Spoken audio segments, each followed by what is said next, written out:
Health Authority, Dr. Ron Cook, and Lubbock Mayor Dan Pope. Today we'll have updates on coronavirus in the community, data analysis, information on the upcoming school year, and then we'll open it up for media questions. So let's get started with Catherine Wells. Good morning, everyone. I want to give everybody an update on our current COVID case counts here in Lubbock County, and then also talk a little bit about what to expect as we're looking at reopening schools and moving into the fall. The health department is reporting 5,255 cases of COVID-19 as of yesterday evening, and of these, 3,186 are recovered, 1,994 are active cases, and then unfortunately we now have 75 individuals who have died from COVID since the beginning of this epidemic. Although these numbers are still high, the department has seen the average number of reported new cases decrease a little. Other indicators such as the number of phone calls and requests for clinic appointments have also declined. These are all good signs that the amount of virus circulating in the community is declining, and this is where we want to be prior to moving into the school year. As I have said before, controlling the spread of COVID requires the entire community. We need to be smart when we're out, follow the Lubbock Safe guidelines, practice social distancing, and don't forget to wear that face covering. I really think seeing so many people wearing a face covering out there is really contributing to the lower case counts that we've seen over the last couple of weeks. The health department's also receiving multiple calls and emails from family, teachers, individuals that are concerned about school reopening. The health department and city leadership have been in constant contact with our universities and our local school districts, and I'm really impressed with the plans that I'm seeing coming out of these entities. We are working with these entities, schools, and colleges to make sure that we have the most safe environment as possible as we start bringing people back together. We do expect to see some COVID within our schools. I can't honestly say that there won't be any COVID cases in any of our schools. However, we think that when we have cases within a school, that we're going to end up having to close some classrooms, and we're going to refer to these as micro closures. And that means that if there's a case or transmission within a classroom, we will quarantine that classroom and allow the rest of the school to open. And then after the quarantine's finished, those children will be able to return to school. But we want to make sure that parents and employers are really prepared for these types of things happening. We're going to have to be flexible to get kids back into these buildings. We're going to have to work together, follow social distancing, wear masks, do everything we can to allow the kids to return to school. With that, I'm going to go ahead and turn everything over to Dr. Cook. Thank you, Catherine. Happy Wednesday to everybody, too. So we believe, everybody at the health department, many other individuals believe that it's important for our students to return to school. Our students need those social interactions. Our teachers love to teach. That's why they're teachers, and our teachers need students. There's something that's been picked up in the educational literature, and it's called the COVID slide. And that really describes the regression of learning skills, and because the students haven't been either in person or actively involved in a learning process. So their skills slide backwards. Now, we see this in the students that are in the greatest risk among this group are those students that are already educationally at risk or socially at risk. They don't have the support at home, or they're already a little behind. And so that gap just continues to increase when they're not interacting with their teachers at school and their friends at school. We believe that the benefits to returning to school outweigh the risk for returning to school for infection. And we also believe that it is an individual choice, and most of the schools that I've visited with have plans to return to school in person and have plans to do school online. And that's an individual choice. And I think they have worked hard trying to create learning opportunities for both venues. So how do we return to school and be safe? Please know, and let me reiterate what Catherine said.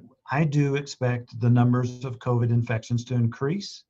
Our goal here is, again, to make sure that we don't overwhelm the hospitals with the need for a hospital bed.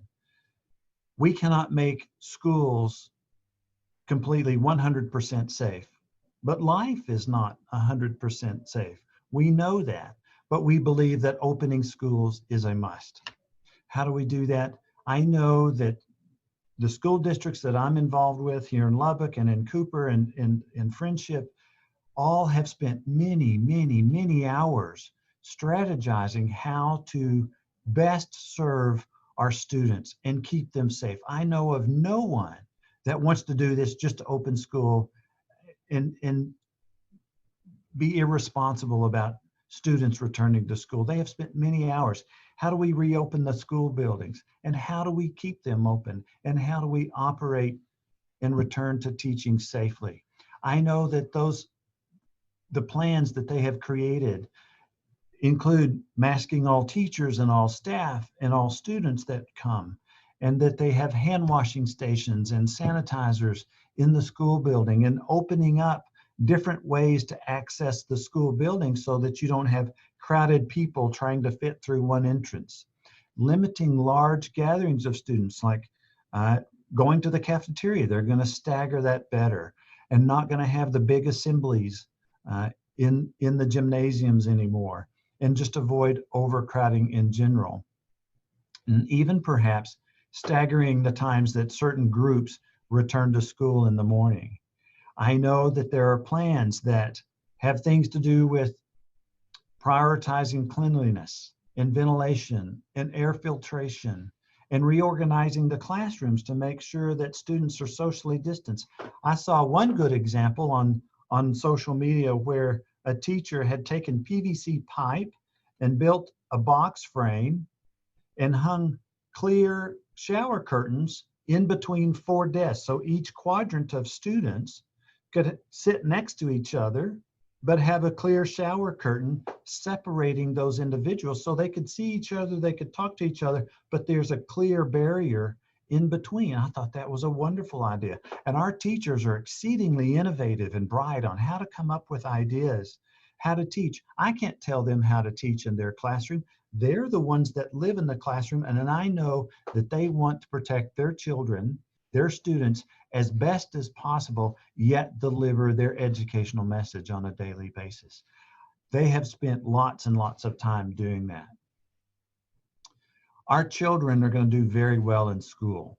Our children are going to fare, even if they get infected, for the most part, are going to weather this infection very well. There are some that may not, and I think that's a discussion you need to have with your pediatrician or your primary care physician. My biggest concern is that when a child gets infected, a student becomes infected, my biggest concern, of course, is for the child or the student, but also those people that they live with. Do they return home to a vulnerable population? Is there a grandmother that's ill, or a grandfather that's ill, or other family member that has significant illness? So my suggestion for you individuals that are listening, and parents that are listening, as soon as your student gets home, ask them to wash their hands and wash their face, even perhaps change their clothes so they don't bring that inside the house, or immediately take it to the laundry room if that's possible. So change clothes when you get home. Consider facial coverings, even in a household, for those individuals that are potentially at high risk or vulnerable. All this to say, we must continue. This is a marathon. We're learning every day. We may change our mind on how to do things. And as Catherine said, we may have micro closures of a classroom, parts of a facility, until it can be cleaned and disinfected and safe to return. It's a marathon. And I know that Lubbock can do this. We're already doing it. And I think if you look at our numbers, we've reached a peak and we're kind of heading downhill. It may bounce up a little bit, but I know that we are capable of solving this problem. Again, Keep practicing those Lubbock Safe guidelines. Wash your hands, wear your facial covering, and keep practicing social distancing. We can do this. I have great faith in this community, and I know that you guys can do this. That's all that I have. Let me hand it off to Mayor Pope. Thanks, Dr. Cook. I'm starting this morning with my thank you mask. I want to make sure that you hear from me. Thank you. I want to start with that, and I'll make my point about it later. But I want to thank the citizens of Lubbock County and the region for taking this seriously. And I'll get back to that in a minute. But thank you. Let me share some data to start with this morning. Give me just a moment to pull share my screen.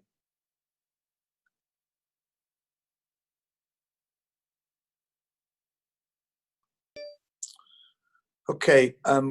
Remember that the data I'm showing is available on our website. A couple of things that I might mention about our website. You're going to see a few different slides today. We're not hiding anything. It's all still there. There's also a how to dig into, if you want to dig more into the data, there's a how-to video on our social channels as well as on the website, so you can figure out how to do that. We know that the new dashboard that we're using does not work as well on mobile devices as we'd like it to. We're working on improving that. So we've heard you on that. That's something that's on our to-do list. So our cumulative count, overall count. So this is one of the two slides that I watch every day. This is our 14-day rolling average positivity rate. So the trends go in the right direction. The overall trends go in the right direction. Most importantly, if you look back 3 weeks ago, this had gotten up over 15%. You remember that for a long time it was in single digits, low single digits. That's, we want testing. By the way, if you feel like you need to be tested, go get tested. It's free. Test free at Rogers Park Gym. Test free at Patterson Library this week. Next week, moving to the Combest Center. Please get tested. The testing is available. Age count of new cases over the last 14 days, still weighted towards the younger part of our population. And then hospitalized patients. Now, this is a different look than you're used to. This shows just our ICU trends. You can see what we talked about last week, that we found a sort of a range here where this is operating. There's a couple things that I want to make sure that I mention about this. Our hospitals continue to serve a much larger area than normal. It's not just West Texas and Eastern New Mexico. They're serving many other parts of our state. I'm proud of them. Serving a COVID patient is not a money grab for a hospital. They would much prefer to do cardiac work, neuro work, or elective surgeries like hips or knees. They're serving their mission when they do this, and I'm very thankful for their willingness to continue and keep their doors open while safely serving, most importantly, the citizens of Lubbock and West Texas.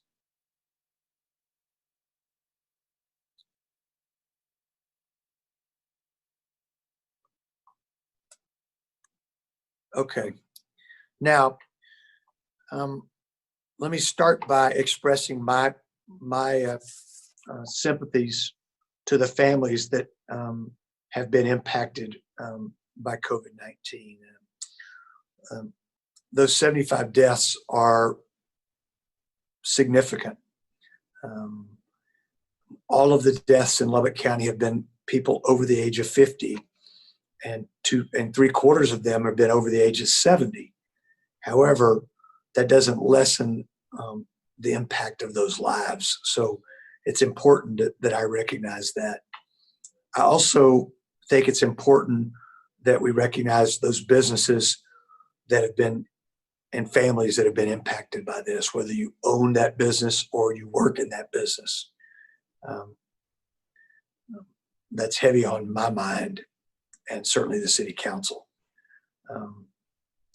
I also would like to find a way to safely partially reopen bars, and I know that there's some efforts along that line. I think the TABC has been responsive to some, I think, creative thinking, and we think they've been a good partner. Let me move to the school topic for a minute. Earlier today, I had a chance to participate on a weekly conference call or video conference with the South Plains Association of Government. They coordinated. It's for mayors and county judges and city managers, city administrators.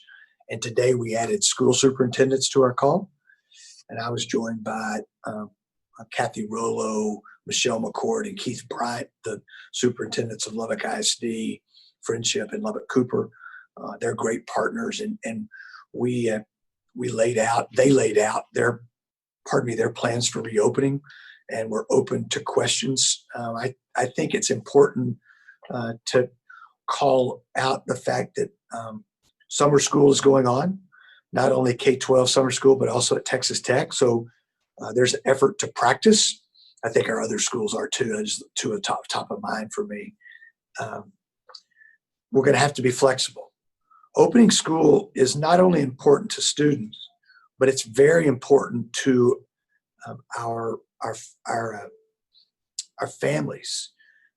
Our families rely on schools to not only educate their kids, but to provide a safe, nurturing place for their children while they work. And that ability to send kids to school allow them to go to work and put bread and butter on their table. And I think we need to think about that. I'm thankful for the way our school districts are communicating. Their websites are very well done. They're having parent meetings. Texas Tech is also a great example of that. I've not had a chance to look at everyone's website in higher ed. I know that I've had some conversations with LCU. They're down the road on this too. We have great partners. I have had a little chance to travel in the last 2 weeks. I've been places outside of West Texas. My big takeaway is this: the common sense of West Texas people has allowed us to reopen and re-engage our lives much more than the bigger cities in Texas and in many cases the states around us. It's not normal. In fact, I've tried to take normal out of my vocabulary, but I believe that we've been able to safely and sensibly re-engage our economy and our lives. We've got to continue to do that, but we have to do it safely. We've got to imply that common sense every day. Okay, that's wearing your face covering. That's washing your hands. That's keeping your distance. It's not hanging out with people that you haven't been hanging out with. Okay, that's difficult, but we need to stay the course on that. So let me end where I began. Thank you. Thank you for being West Texas strong, for being Lubbock strong, for showing that horse sense that we're so well known for. That is what will let us get through this. It's not going away. We're going to have to coexist with this virus. We can do that safely. Let's please stay the course. Continue to be hopeful. Continue to be safe. Continue to be kind. Lacey, back to you. Thank you, Mayor, and thank you to our panelists. We're going to open it up for media questions now, and our order today is the Avalanche Journal, Latino Lubbock, KLBK, the Daily Toreador, El Editor, Texas Tech Public Media, KMAC, Fox 34, and KCBD. So let's get started with Matt Dotre from the Avalanche Journal. Good morning, everyone. Ms. Wells, will you please talk about testing and contact tracing in schools? Like, will there be mass rapid testing available to entire classrooms?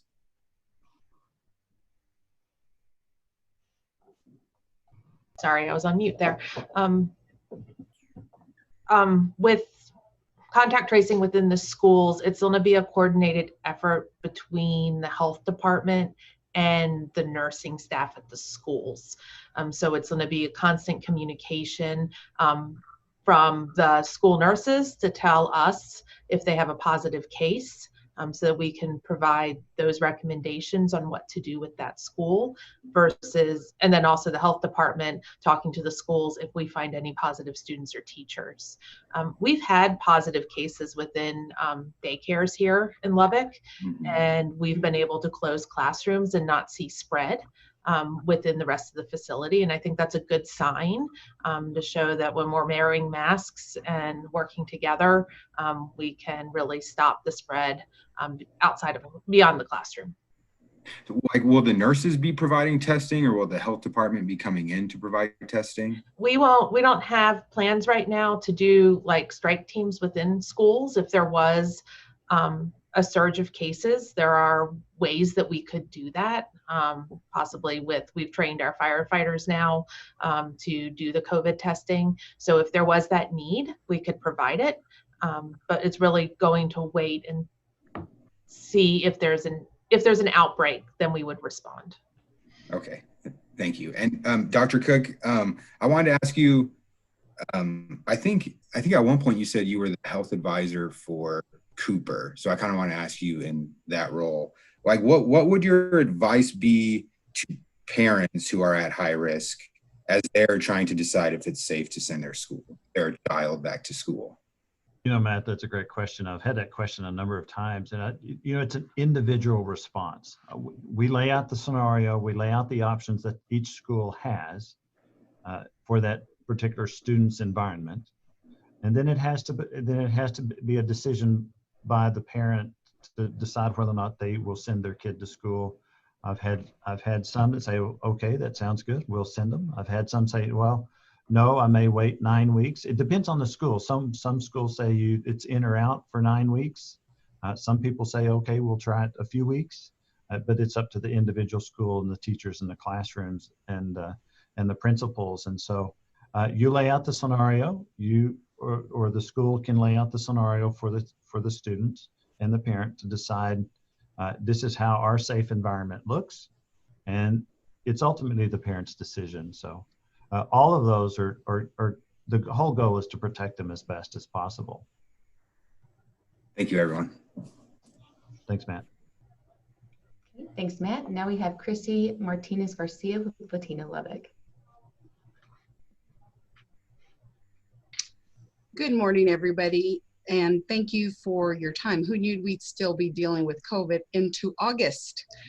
But Dr. Cook, you talked a little bit about what families should be doing to prepare once the children arrive from their day at school. But something, as you know, there's a lot of grandparents that are raising grandchildren, and you touched on it a little bit. Here's the thing is, with a lot of Hispanic families, for example, they're still dealing with issues of language barrier.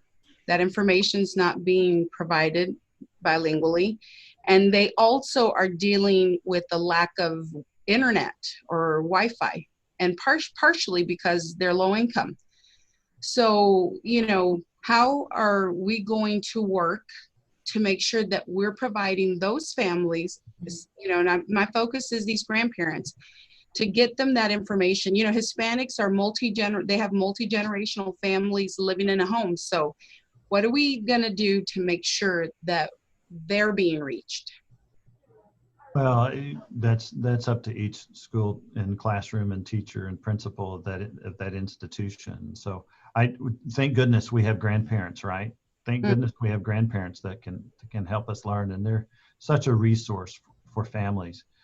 That's a difficult question, Christy, and so that's a conversation that needs to happen with the classroom teacher and the parents or the grandparents. But let me just tell you this, sometimes even in the classroom, they have a hard time connecting these families. So, I'm giving you or encouraging that we look into that, because I think it's going to be very important.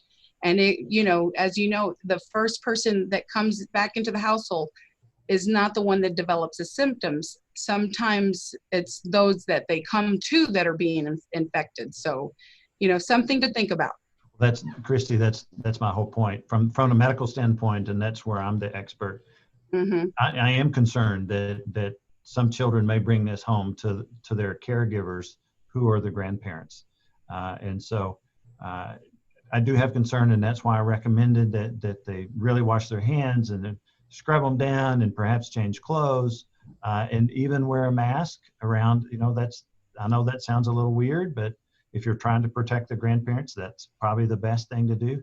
But as far as the educational process and having materials available bilingually, that's a conversation that's out of my realm of expertise, but certainly having that conversation with each classroom teacher. Hey, Christy, let me add on. You made a really good point about the connectivity. And one thing I would encourage parents or grandparents, whoever is that guardian of or guardians of that child, that student, if they do not have connectivity in their home, they need to be working with their student's principal or with the central office. I know Lubbock ISD, and I believe the other districts have the ability to provide free wireless hubs for the learning effort, whether the kids are going to school in person or online. I believe those are available, and I would encourage them to reach out to the principals. Very good. My next question is, as you know, we continue to coexist with this pandemic, and still in the first wave, we are now hearing of a lot of families that they didn't apply for any programs because they thought we're going to be done with this. And we even have some business owners that have been slow and they've had to cut hours for their employees. So will the city be receiving any additional or applying for any additional CARES funds? And if so, will there be opportunities for those now feeling the effects of COVID-19 and in need of that assistance? It's a good question. As you probably have, many people have followed what's going on in Washington. They're debating I think a fifth response to COVID-19. But would be much more like a CARES 2. It's got a couple of different names. I don't know what they're going to end up calling it. I think one is Heals and one's Heroes, depending on the House or the Senate. We hope that there's funding there. We certainly know that there are families and businesses that are hurting.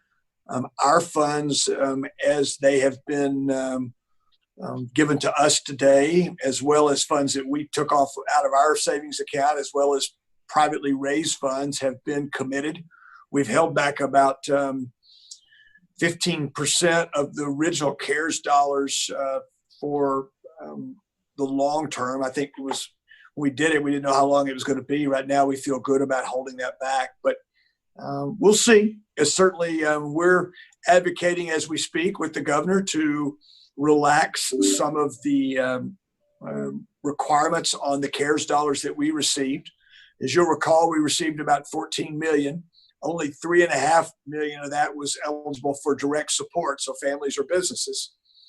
That's not the way that the act or the money was given to the larger cities and counties in the country. Those over $500,000. We'd like to, for that, we'd like to see those original dollars freed up a bit. We continue to work on that, but we'll keep you posted. Right now, the answer is, what we have, we've gotten out to families as quick as we can. Let me just ask one more question for you, or it's not even a question, it's more of, we have some tools, a newspaper, a website to help you, because, you know, at times it's difficult to see that. I feel like there's still a lack of cultural competency. So let us be a tool, you know, for you, okay? Thank you. Thank you. Thank you, Christy. Now we go to Terry Furman with KLBK. Good morning, everyone. My question is this: with over 5,000 cases now that we have we seen anyone coming back and being tested and seeing COVID-19 for a second time, being positive for it a second time? Terry, as far as I know, we have not. I wouldn't. Two things we never say in medicine: never say never, never say always. So we hear anecdotal experience in different places that might be possible.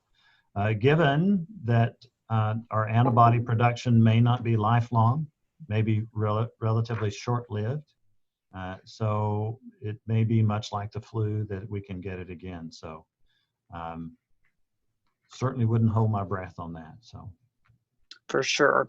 And I just wanted to follow up. I had a viewer ask about if the amounts of deaths that we're seeing, are all of those deaths people from Lubbock County? Yes. The deaths that we report at the health department are individuals who are residents of Lubbock County. If somebody dies in an area hospital that's from out of area, that number's transferred to their county. Okay, just making sure. Yeah. Thank you. Thank you, Terry. Now we have Mateo Rosales with the Daily Toreador.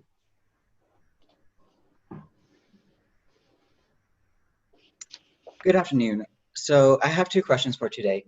As we know, the students for Texas Tech and for a lot of other universities and colleges are about to start making their way back to their housing off campus or on campus starting the 1st or the 8th. Are there any predictions on how bad the COVID cases may rise with the transition of college students coming back to Lubbock? No, Mateo, we don't. There is great concern, right? I mean, we're going through a lot of work on the main undergraduate campus and as well over here at the Health Sciences Center to make sure that we mitigate the spread of infection in any way possible. We do expect our numbers to rise, our infection rate to rise a little bit, but we have lots of plans, lots of hours that are ongoing to help mitigate the spread of that virus. Okay. My next question is, as Mayor Pope and you, Dr. Cook, have said, that Lubbock has a lot of guidelines and policies involved to help mitigate the rise of COVID-19 cases and make sure that we can stay open as long as possible. But is there still a chance that, as we saw with the bars opening and the COVID cases rising, is still a chance that with the rise in COVID cases from school openings, that Lubbock will have to shut down again? Well, I think, we don't want to answer.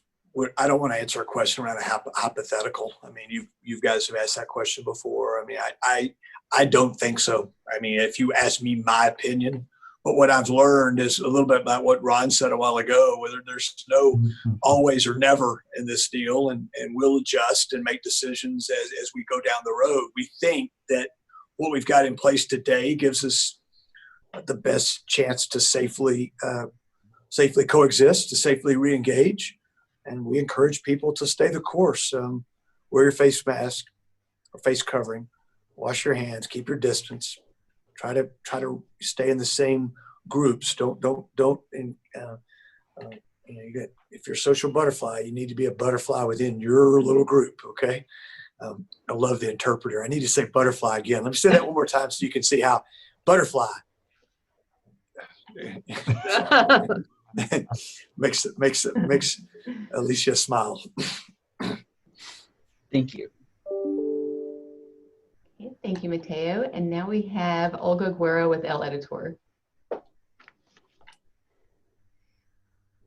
Good afternoon to everybody, and thank you for all your services. Just to sort of re-say what the mayor said, our condolences to all of those people that have passed, and I hope it slows down the process. But it's also sorry too when you have friends that called and say their feel of the situation. And some of the sad things that we hear is, a caregiver not wearing a mask, around this person that passed. I would think those would be the first ones that would be extra careful. And I'll leave it at that. The first question will be, I guess, to the health department or to the doctor. We talk about these recoveries, and if y'all can maybe let us know what are the lingering symptoms of a person that's considered a recovery. I mean, since they are tested to see if they're negative or positive right after they recover, we don't know if they have those antibodies still or how effective they are. And for all we know, they might be considered at one time or another or correct us as spreaders because the virus is still in them. So if y'all could sort of deliberate on that. Hi, Olga, that's a great question, and it's good for people to know. So there are many reported cases. So we expect antibody production to rise about 2 weeks since you got infected. And so it takes about 2 weeks to develop antibodies. The results, or you may continue to shed virus even after that. Now, if you have antibodies, it's our thinking in the medical field that after a couple of weeks, you have antibodies that even though you may be shedding virus, it may not be virus that's infective. And we have had a number of cases that continue to shed virus for 6 weeks or so. And that's why we don't do testing to return to work. It's our opinion that we don't require a negative test to return to work because you continue to shed virus. And we think that virus is not infective. The symptoms that can occur or linger on are profound fatigue, shortness of breath, and heart issues. And there's some kind of brain fog sometimes that continues and may linger for a number of days, if not a few weeks after a COVID infection. Not everybody suffers those. Not everybody suffers all of those, but at least some people may have some of those or parts of those. That's a great question, Olga. Thank you, doctor, for your answer as well. I'll touch a little bit on LISD. There have been some expressions and some concerns within the school population, both teachers, parents, and students. And they do not want LISD to be in the same situation as Lubbock or Texas, as for opening too soon, too fast. Believe me, everybody wants to go to school. There is not one person that I can tell you or you can tell me they don't want the schools to be open. They don't want to go back to school.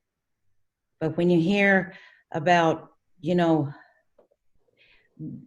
needing to, we're going to be expecting numbers, but it's sad to know that we have to put our children or our teachers in that situation that you got to go test the waters. Those are the concerns that we hear out there, and that's why we are expressing it. And with that being said, I don't know, and that's a question, if there's been any positive during the school summer session. It's, yes, Mayor, it's a good process of practicing those, but has there been any, and has there been any testing? Touching on temperature checks for the children, I don't know the expression, but people are saying, do we not have time? Are we not making time for our children? So if they're not taking time for their children before they walk into the doors, what is there to say, will they take time inside to take care of our children? This is not I saying this is what, is being expressed to us. Thank you for the opportunity. Yeah. So Olga, thank you. Thanks for caring, and thanks for expressing the community. I would say first and foremost, as a parent, that decision, and Dr. Cook talked quite a bit about it today, but that decision, I think, is solely with the parent or the guardian of that student about whether they return to school live, face-to-face, or they do it online. I can tell you that there has been testing this summer of the summer school students. They've had positives. They've had positives in UIL athletics around the county. They've had an opportunity to practice with that, with quarantining those kids. I understand the trepidation or the concern or even fear, although I don't want us to be guided by fear. I understand that. I do believe that the measures are being put in place to safely allow us to live our lives, and that includes kids going back to school. Thank you, Olga. Now we have Sarah SelfBrick with Texas Tech Public Media. Hello, everyone. My first question's already been answered. Mateo asked that about how text return could affect our local numbers. So I just have one question today. We've reported 7 deaths in 2 days, which is very sad and alarming. What can y'all tell us about these deaths? And can they be traced back to that surge that we saw in June based on the typical timeline of COVID cases? Catherine, you want to start? I'll go ahead and start. There is a lag time between when we see increases in case counts and increase in hospitalizations and then increase in the number of deaths. Some of these deaths are individuals that have been sick for a long time. And some of that traces back to those initial surges. They trace back to early summer gatherings and get-togethers and vacations. And as long as this virus is going around, we need to continue to be mindful of who we're around, our social bubble, who we could possibly spread this disease to if we were infected. That's all I have today. Thanks, everyone. Thanks, Sarah. Okay, now we have Grace Morris with KMAC.